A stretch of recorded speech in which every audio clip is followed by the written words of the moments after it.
On August 10, 1996, Michael Madden vanished from his home in Los Angeles. This case is now considered closed, and no one has ever located him, either dead or alive. His disappearance continues to be shrouded in mystery, sparking rumors and theories. In fact, it's one of the top 10 greatest mysteries in the history of crime. Another complication is that Michael was considered an adult when the missing person report was filed. This means it's not as if he was a lost and confused little kid. Cases of this nature involving young children are notoriously challenging to unravel. Although, with mature people like Michael, unexpected things constantly seem to come up. A hint can be something as basic as an article of clothing or much more substantial. Murders committed against adults are more difficult to cover up than those committed against minors. The conclusion is such: on the morning of that day, Michael's life began. He had returned from college and was looking forward to a weekend of camping with his pals. It was an activity to participate in while on vacation. He had endured a particularly challenging semester at Humboldt State University, where he was a student. Thus, Michael anticipated the camping vacation with great anticipation. He was also an early riser, having left his parents' residence at the ungodly hour of 5 that morning. He even informed his mother of his whereabouts in a note he left behind. Like his father before, he had an affinity for the great outdoors. He intended to pursue a career as a forest ranger.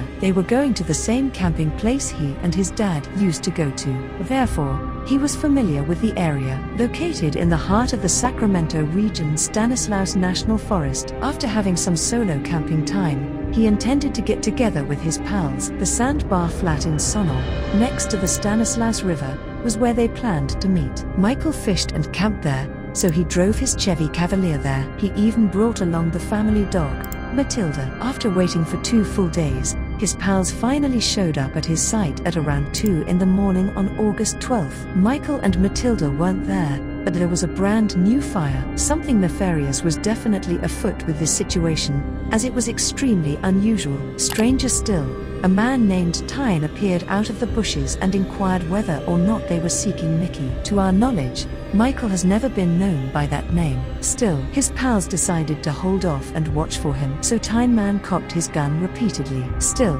no Michael had shown up after 6 hours. Although this was later disproven, Tyne may have been mistakenly identified by Michael's pals as donning Michael's usual shoes. Michael's friends reported him missing shortly after, and a search party set out to look for him, but he was never located. They could not locate any traces of him or any explanations for his disappearance. After being gone for 4 days, his dog Matilda returned to the campground. She had become dehydrated and could not aid the police in their search for Michael. The police spotted something suspicious, so they shone their lights on Tyne. A polygraph was administered to him, but the results were inconclusive. As for Tyne's weapon, detectives conceded it had never been fired before or during the disappearance. Therefore, Tyne was released from his position and never faced any charges. A second serial murderer was investigated as a possible suspect in Michael's murder. It turned out to be Carrie Stainer, who admitted to raping and killing 4 women around where Michael vanished. However, Stainer never took responsibility for Michael's death.